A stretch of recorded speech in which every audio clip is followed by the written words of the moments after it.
Лібералізацыяй не пахне. 10 гадоў калоніі ўзмоцненага рэжыму прысудзілі аналітыку Андрэю Паротнікаву. Рашэнне прыняў суддзя Вячаслаў Тулейка. Вітаю, шаноўнае спадарства. Гэта аб'ектыў, з вамі Віталд Сіўчык. І сёння ў выданні. Папулізм ці палёгка для людзей. Узурпатар зноў узяўся за рэгуляцыю цэнаў. Уничтожаем финансовое состояние предприятий, на которых работают те же белорусы. В Вашингтоне США и Украина подпишут дамову про нетры. Украінцы сцвярджаюць, што маюць прыблізна 5% рэдказямельных металаў у свеце на сваёй тэрыторыі. H2O со спецдадаткамі. Беларусы з рэгіёнаў скардзяцца на якасць вады. Третий день прихожу с работы, у меня вот такая вот пивная вечеринка. Не хапае грошай, ідзі на другую і на трэцюю працу, а калі не бяруць, то трэба паглядзець, як чалавек вучыўся ў школе. Такі пастулат агучыў сёння Лукашенка на нарадзе наконт рэгулявання коштаў. Цэны ў Беларусі ўзурпатар назваў найніжэйшымі ў свеце і ўзгадніў новую канцэпцыю так званага справядлівага цэнаўтварэння. Катерина Гордеева. У нас в повестке дня важнейшая тема – новая система регулирования цен. Я ее часто называл справедливой формулой. Лукашенко зноў патрубаваўся пра справядлівасць коштаў. Падчас адмысловай нарады ён паясніў. Роль государства отныне должна заключаться не в надзирательстве, а в создании понятных условий работы, общих правил поведения для всех участников рынка. Гэтак урад плануе ўнесці выключэнне ў мараторый на павышэнне коштаў, які дзее ў нашай краіне з 2022 года. Паводле Лукашэнкі абмежаванні ўводзілі, каб стрымаць цэнавую спекуляцыю ў крызісны перыяд. Трэба разумець, крызіс скончыўся. Эксперты ж тлумачаць перагляд падыходаў інакш. Нібыта рэжым зразумеў наступствы дзяржаўнага кіравання коштамі. Мы либо регулируем цены и вроде бы как делаем хорошо для белорусов, чтобы они покупали товары по более низким ценам. Но с другой стороны мы уничтожаем финансовое состояние предприятий, на которых работают те же белорусы. И в конечном итоге это приводит к тому, что предприятия закредитованы и рано или поздно придут к тому, что они либо банкротятся, либо они будут вынуждены сокращать людей. Аднак змякчэнне рэгулявання цяпер таксама цешыцца не варта. Калі дзяржава амаль 2 гады ўручную стрымлівала рост коштаў, паступова адпусціць гэтыя лейцы можа быць складана.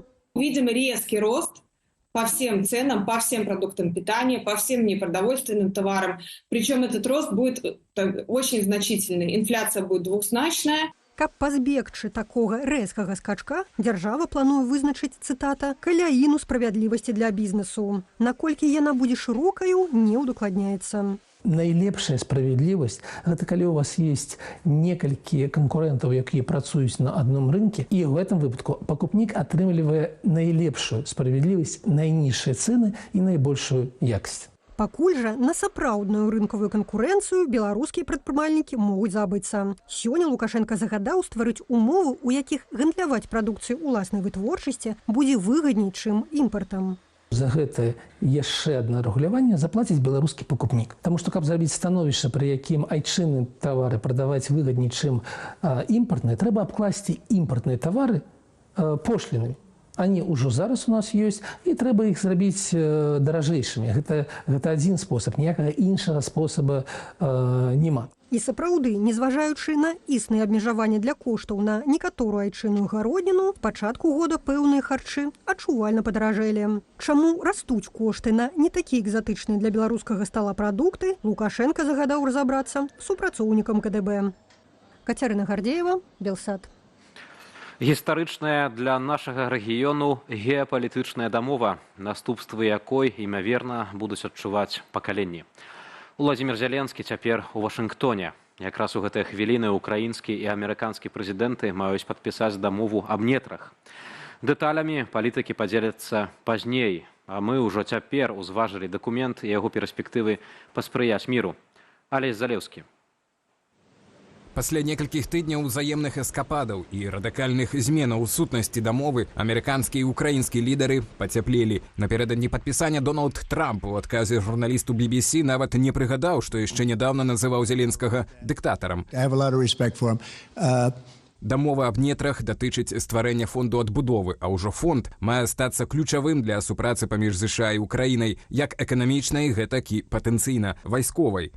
В результате из этого такого extortionary, есть английское слово такое, документа, по сути, рэкета, это превратился документ, который является блупринтом вообще для будущего восстановления Украины, что все деньги будут идти на восстановление Украины. Любая прибыль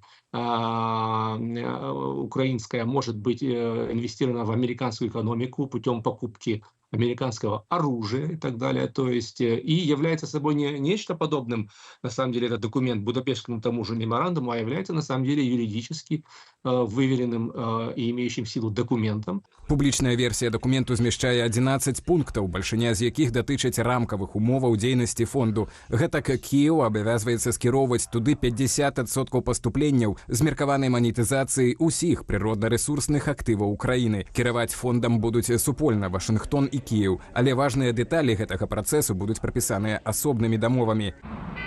І калі ва ўкраіне апошнюю версію дакументу ўспрынялі як перамогу тамтэйшай дыпламатыі, то эфектыўнасць дамовы з перспектывы ЗША выклікае ў экспертаў пытанні. Украінцы сцвярджаюць, што маюць прыблізна 5% рэдказямельных металаў у свеце на сваёй тэрыторыі. Гэта значыць на міжнародна прызнанай тэрыторыі Украіны, што, вядома, не тое сама, што Кіеў фактычна кантралюе цяпер. Умовы дамовы ўсцяж няясныя, але зноў жа яны павінны быць няясныя, калі вы не ведаеце, хто кантралюе зямлю над карыснымі выкапнямі і калі вы не ведаеце іх сапраўднага аб'ёму і маштабу.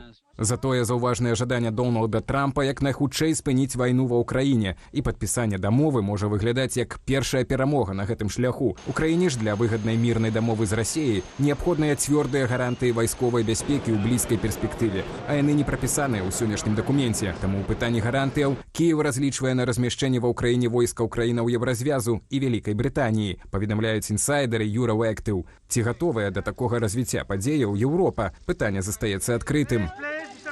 Олесь Залевский, Белсат. Парламент Латвіі ў першым чытанні падтрымаў папраўкі да закону аб турызме, якія забараняюць турыстычныя паездкі ў Беларусь і Расею. Такім чынам заканадаўцы хочуць зменшыць рызыкі магчымых парушэнняў правоў чалавека, грамадзянаў Латвіі, а таксама хочуць не дапусціць іх вярбоўкі. Між іншага, паводле законапраекту, Кабінет міністраў Латвіі павінен да 17 сакавіка падрыхтаваць распараджэнне пра закрыццё памежных пунктаў з Беларусю і Расеяй для грамадскага пасажырскага транспарту. Раней парламент Латвіі схваліў прапанову забараніць рэкламу паездак у гэтай краіны дастаўцам турыстычных паслуг. Пры гэтым Латвія ўваходзіць у лік краінаў, грамадзянам якіх дазволены бязвізавы ўезд у Беларусь. Паводле праваабарончага цэнтру «Вясна», прынамсі 36 грамадзянаў замежных краінаў рэжым утрымлівае ў вязніцах з палітычных прычынаў. Сярод іх 4 латышоў. Суседнія дзяржавы працягваюць цярпець ад кантрабанды цыгарэтаў з тэрыторыі Беларусі. Тытунёвыя вырабы трапляюць за мяжу ўсё большым памеры, ды ўсё новымі метадамі. Іх вытанчанасць выйшла на новы ўзровень. Падрабязней у наступным матэрыяле. Беларускія кантрабандысты ставяць рэкорд за рэкордам. Сёлета за 2 няпоўныя месяцы літоўскія памежнікі перахапілі больш за 2 мільёны 800 тысяч пачкаў нелегальных цыгарэтаў. Гэта ўдвая больш, чым летась. За ўвесь 2024 год літоўскія памежнікі выявілі 1 400 000 пачкаў. У параўнанні з мінулым годам значна павялічылася і плынь кантрабандных цыгарэтаў, увезеных у Літву з тэрыторыі Латвіі. Амаль 1 800 000 супраць 111 000 летась. Працягваюць здзіўляць кантрабандысты і польскіх памежнікаў, перакідваючы тытунёвыя вырабы паветраным шляхам. Гэтак пасля пабудовы плоту на беларуска-польскай мяжы цыгарэты ўсё часцей перамяшчаюць пры дапамозе метэазондаў. Адзін з такіх лётных апаратаў прабіў дах дому ў польскай гміне Шудзялова. Кошт цыгарэтаў, якія не даляцелі да адрасата, складае каля 6,5 тысяч долараў. Не абыходзіцца кантрабанда без парушэнняў і іншых законаў. Гэтак у ноч на 27 лютага пры спробе ўцёкаў кіроўца збіў супрацоўніка літоўскай памежнай службы. Пасля прымянення агнястрэльнай зброі кантрабандысты адмовіліся ад сваіх планаў, ды былі затрыманыя. Імі аказаліся двое грамадзянаў Літвы. Андрей Сульжыц, Белсат. Час на падаткі. Да 31 сакавіка беларусы, якія атрымалі летась прыбыткі, што падлягаюць падаткаабкладанню, маюць падаць дэкларацыю. Гэта датычыць, напрыклад, даходаў ад продажу аб'ектаў нерухомасці або транспартавых сродкаў, а таксама грошай з-за мяжы. Чым яшчэ будзе адметны першы месяц вясны для беларусаў? Адказы ў наступным матэрыяле. Старшыні выканкамаў у Беларусі атрымаюць новыя паўнамоцтвы ў першы дзень каляндарнай вясны. Паводле указу Лукашэнкі, яны, між іншага, будуць узгадняць прызначэнні кіраўнікоў арганізацыяў. Прычым гэта датычыць патэнцыйных менеджераў не толькі ў дзяржаўным, але і ў прыватным сектары. Гэта стварае магчымасць на раённым узроўні кантраляваць гэты прыватны сектар, ці то сваіх людзей там сажаць, ці то рабіць нейкія дамаўнікі, дамаўляцца. То бок, вось, добра, мы ўзгадняем гэтага чалавека, але ты павінен будзеш штосьці зрабіць. Так ці інакш, гэтыя паўнамоцтвы, яны сапраўды ствараюць магчымасць для нейкага такога павелічэння карупцыі. Таксама гарадскія і раённыя выканкамы цяпер будуць узгадняць рашэнні адносна спынення дзейнасці арганізацыяў. У прэс-службе Лукашэнкі патлумачылі, што гэткая захада дазволіць перадухіліць непрадуманае скарачэнне працоўных месцаў. Курыце? Болей грошай пойдзе з дымам. З 1 сакавіка вырастуць цэны на 2 маркі цыгарэтаў, якія вырабляе тытунёвая фабрыка «Нёман», і на 9, што ўвозіць дзяржаўнае прадпрыемства «Беларусь-Гандаль». Падвышэнне складзе 35 и 10 копеек адпаведна. Здесь уже, наверное, больше уже такие экономические чисто факторы, как какие-то издержки растут, да, те же зарплаты растут, которые требуют, да, повышения определенного. И то видите, что эти сигареты, безусловно, их цены, они будут жестко, они жестко контролируются и согласовываются повышение. Гэтае падаражэнне цыгарэтаў ужо трэцяе з пачатку года. Папярэднім разам, у лютым, яно закранула 39 марак тытунёвых вырабаў. Вырастуць заробкі медыкаў. Аднак павышэнне закране толькі працаўнікоў сярэдньой спецыяльнай адукацыі. З 1 сакавіка надбаўкі ім павялічаць на 10%. У выніку, прынамсі, даплата для сярэдняга медперсаналу ў аддзяленні анестэзіялогіі і рэанімацыі складзе 130% ад акладу, а ў прыёмным аддзяленні 110%. Сёлета павялічваць надбаўкі для гэтай катэгорыі працаўнікоў будуць за некалькі этапаў. Наступныя падвышэнні адбудуцца з 1 верасня і з 1 снежня. Агулам надбаўкі павялічаць на 35%. Спрашчэнне роумінгу паміж Беларусю і Расіяй. 1 сакавіка пачынаюць дзеяць новая, цытата, камфортныя тарыфы на паслугі сувязі ў межах саюзнай дзяржавы. Для абанентаў будуць дасяжныя 150 хвілінаў на ўваходныя званкі і столькі ж на выходныя, а таксама да 5 гігабайтаў для перадачы звестак. Скарыстацца такім пакетам можна будзе толькі ў тым выпадку, калі гэта прадугледжвае хатні тарыф. Аднак такую захаду яшчэ нельга лічыць поўнай адменай роумінгу, над чым улады ў Беларусі і Расіі пачалі працаваць яшчэ ў 2017 годзе. Ірына Юр'ева, Белсат. У сталіцы на пачатку года запусцілі артызіянскую ваду з падземных крыніцаў. Аднак беларусы з рэгіёнаў працягваюць скардзіцца на якасць вады. З кранаў цячэ і ржавая вадкасць. Мясцовыя чыноўнікі запэўніваюць, што праблема амаль вырашаная. Андрей Сульжыц працягне тэму. На любы колер і смак беларусы працягваюць наракаць на якасць пітной вады. Сацыяльныя сеткі поўняцца відэа, дзе вадкасць з водаправоду больш нагадвае пенны напой. Третий день прихожу с работы, у меня вот такая вот пивная вечеринка. А вось жыхары Столінскага раёну, якіх гадамі труцяць іржаваю вадою, звяртаюцца па дапамогу да апошняй інстанцыі, да Лукашэнкі. Какая у нас вода, это самое, какой мы пользуемся.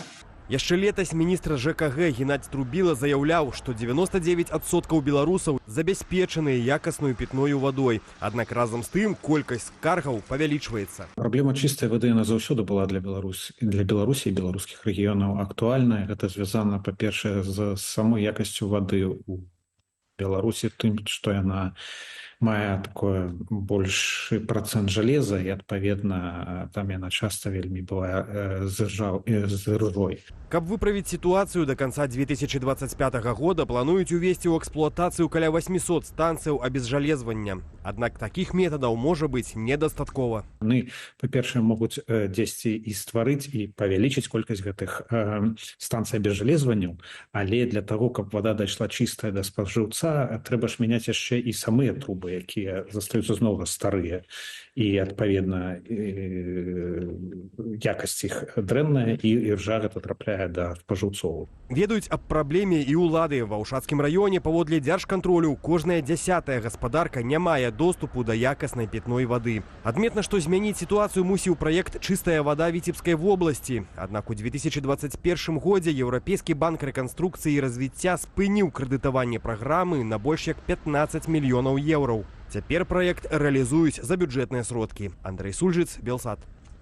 Трывожная навіна з Гомельшчыны. Уначы ля вёскі Зябраўка ўпаў беспілотнік. Праз выбух лятальнага апарату згарэла гаспадарчая пабудова. Пра гэта паведамляе выданне «Флагшток». Дакладныя каардынаты здарэння не паведамляюць, а ў зводках Міністэрства надзвычайных сітуацыяў пра выпадак увогуле не пішуць. Гук чулі на паўднёвых ускраінах Гомля пасля поўначы. Уначы Расія ўчыніла чарговую паветраную атаку на Украіну. Паводле маніторынгавага праекту «Украінскі енот» мінання беларускай мяжы расійскімі дронамі не зафіксавалі, але шагет мог заляцець на нізкай вышыні і застацца незаўважаным паветранай абаронай. Залёты беспілотнікаў на Гомельшчыну пачаліся летась у ліпені. Толькі цягам мінулага года маніторынгавая група «Беларускі гаюн» зафіксавала 395 парушэнняў паветранай прасторы Беларусі дронамі з Украіны і Расіі. Сярод іх 5 вывезных дронаў. Памёр Юрый Азаронак, аўтар прапагандысцкіх праграмаў і фільмаў на дзяржаўным тэлебачанні. Сваю чорную славу ён здабыў у 90-е гады, неўзабаве пасля прыходу да ўлады Лукашэнкі, выпусціўшы стужку, скіраваную супраць нацыянальнай сімволікі. Ян Федарович. Прапагандыст Юрый Азаронак памёр у дзень свайго 60-годдзя 27 лютага. Прычына смерці – сукупнасць хваробаў, паведаміў ягоны сын Григорый Азаронак. Ён, канешне, аставіў свой след у беларускім палітычным жыцці як прапагандыст, як адзін з заснавальнікаў той сістэмы прапаганды, якая створана ў Беларусі. Мабыць, найбольш вядомая праца Юрыя Азаронка – фільм «Ненавісць. Дзеці лжы». Беларускіх апазіцыянераў там паказвалі, міксуючы кадры з нямецкімі нацыстамі часоў Другой сусветнай. Этот митинг очень символичен. И враги у них общие, и друзья. Фільм двойчы паказвалі на беларускім тэлебачанні ў прайм-тайме, у тым ліку напярэдадні рэферэндуму аб змене дзяржаўных сімвалаў і наданні расійскай мове статусу другой дзяржаўнай. Гэты фільм быў адзін з самых такіх адметных, бо ён быў адным з першых, калі выкарыстоўвалася вот эта геббельсаўская прапаганда. Это вот быў адзін з першых такіх прыкладаў. Ці аказаў гэты фільм уздзеянне? Я думаю, так. Мікола Статкевіч пасля выхаду фільму адвесіў прапагандысту аплявуху. Пазней абодва Азаронкі будуць распавядаць, што гэта, маўляў, Статкевіч быў біты. Але тады старэйшы прапагандыст дабіўся ў судзе пакарання Статкевіча мінімальным штрафам па заяве аб збіцці. Іншыя палітыкі падавалі на Азаронку ў суд за паклёп і нават выйгравалі справы, як, напрыклад, Зянон Пазняк або Анатоль Лябедзька. Беларусь выглядала як прававая дзяржава, і нельга было сказаць, якое будзе рашэнне суда у кожнай сітуацыі. У нейкіх сітуацыях это было прадказальна, але у больш-менш шырокім сэнсе выглядала так, што можна карыстацца правовай сістэмай, і было тады да законаў. З канца нулявых гадоў прапагандыст адышоў у цень. Ён пэўны час працаваў намеснікам кіраўніка БТ, але адтуль яго звольнілі з фармулёўкай за ўчынак несумяшчальны з дзяржаўнай службай. Пазней нават падзеі 2020-го не абудзілі Азаронка са своеасаблівага летаргічнага сну. Азаронак іграў ролю хай будзе такі вось інструмент, тады калі ён будзе патрэбны, мы яго выкарыстаем, а ў іншы час ему просто не трэба было мець регулярную нейкую такую занятасць, і ён меў працу такое час ад часу. Зрэшты, ці не самым паспяховым праектам прапагандыста стаўся сын Грыгорый Азаронак.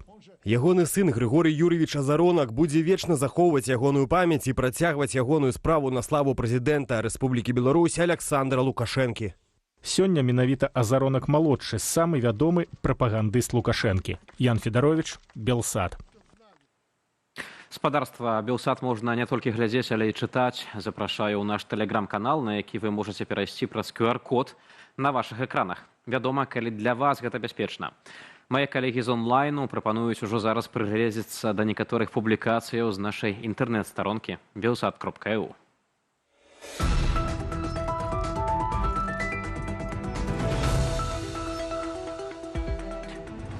Прадпрымальнік з сумнеўнай рэпутацыяй ды прыхільнік канспіралагічных тэорыяў. Журналісты нашага сайту belsat.eu распавядаюць пра блогера Мар'ё Нофала, які напярэдадні ўзяў інтэрв'ю ў Лукашэнкі. 30-гадовы Нофал грамадзянін Аўстраліі, але жыве ў Дубаі. Мужчына пачынаў кар'ерны шлях, прадаючы блендеры і сокавыціскалкі. Ён прагнуў славы, але не плаціў па даўгах, распавядалі амерыканскім журналістам знаёмыя бізнесоўца. Затым Нофал пайшоў у бізнес з крыптавалютамі, але і там поспеху не дасягнуў. Свой шлях у X, тады яшчэ Твітары, прадпрымальнік пачаў з накручвання папулярнасці праз фальшывыя акаунты. Цікавяць Нофала у асноўным ультраправыя палітыкі ды папулісты, а таксама аматары рознага роду тэорыяў змовы. Сярод герояў інтэрв'ю, акрамя Лукашэнкі, цяперашні міністр аховы здароўя ЗША Роберт Кеннеді-малодшы, славацкі прэм'ер Роберт Фіца і мільярдэр Ілан Маск, якога называюць патронам Нофала. Падрабязней пра зорку соцсеткі X і тое, навошта Лукашэнку было патрэбнае гэткае інтэрв'ю, чытайце на нашай старонцы belsat.eu. Прэзентаваць радзіму на міжнароднай арэне толькі са згоды лукашэнкаўскіх чыноўнікаў. 1 сакавіка набудзе моц указ, які рэгламентуе, што за асобы і што за дэлегацыі могуць афіцыйна выступаць ад імя Беларусі на міжнародных конкурсах і спартовых спаборніцтвах. Палітычны аналітык Вазім Мажэйка ў каментары сайту Белсату назваў гэтыя высілкі, цытата, «спробаю манапалізаваць тое, што не манапалізуецца». Гэта спроба дзяржавы ўзмацніць манаполію на рэпрэзентацыю ўсяго беларускага і нават нацыянальнага, што асабліва смешна, бо нешта можа быць нацыянальным і не мець дачынення да сённяшняй дзяржавы. Напрыклад, нейкая суполка беларусаў у Аўстраліі можа існаваць сотню гадоў і не быць ніяк звязаную з Рэспублікай Беларусь. Рэпрэзентаваць Беларусь на міжнародных конкурсах можна будзе толькі пасля афіцыйнага адбору або атрымаўшы накіраванне, цытата, дзяржаўнага органу ці упаўнаважанай арганізацыі. Парушэнне такога парадку дзяржава называе парушэннем законных інтарэсаў Беларусі і пагражае судовым спагнаннем кампенсацыі памерам да 1000 базавых велічыняў. Падрабязнасці новых лукашэнкаўскіх рэпрэсіўных абмежаванняў чытайце на нашай старонцы belsat.eu. До 1 ліпеня усе беларускія пенсіянеры абавязаныя аформіць базавую банкаўскую картку плацежнай сістэмы Белкарт. Інакш яны не змогуць атрымліваць пенсіі звыклым спосабам праз банк. Некаторыя людзі разгубленыя праз век і нястачу інфармацыі, яны проста не разумеюць, навошта гэта ўсё патрэбна, ды чаму пенсію нельга атрымліваць як раней. У сітуацыі разабраліся журналісты нашай старонкі belsat.eu. Рашэнне пра новаўвядзенні было прынятае яшчэ ў 2021 годзе. Так званы базавы рахунак – гэта рахунак, што дазваляе бясплатна ажыццяўляць пэўны набор банкаўскіх аперацыяў. Адкрыць яго можа любы грамадзянін краіны, але ў выпадку пенсіянераў і асобаў, якія атрымліваюць іншыя сацыяльныя выплаты, наяўнасць базавага рахунку з 1 ліпеня будзе абавязковую умоваю бясплатнага налічэння і зняцця сродкаў. Падрабязней пра плюсы і мінусы новай сістэмы чытайце на нашым сайце. Трагічная навіна з палёў расійскай захопніцкай вайны супраць Украіны. Баронячы родны край, на фронте загінуў сын нашага калегі, былога аператара Белсату Тараса Ратушнага Васіль. Васілю Ратушнаму было 28 гадоў. Маладзён быў аператарам дрона ў складзе вядомай групы «Птахі Мадзяра». Ён загінуў на баявым заданні ад беспасяроднага трапляння варожага FPV-дрона. Праз расійскую агрэсію сям'я Ратушных страціла ўжо другога сына. Малодшы брат Васіля Раман загінуў 2,5 гады таму ў баі каля Ізюму. Абодва маладзёны баранілі ўкраіну яшчэ з часу рэвалюцыі годнасці. Белсат выказвае спачуванне сям'і загінулых.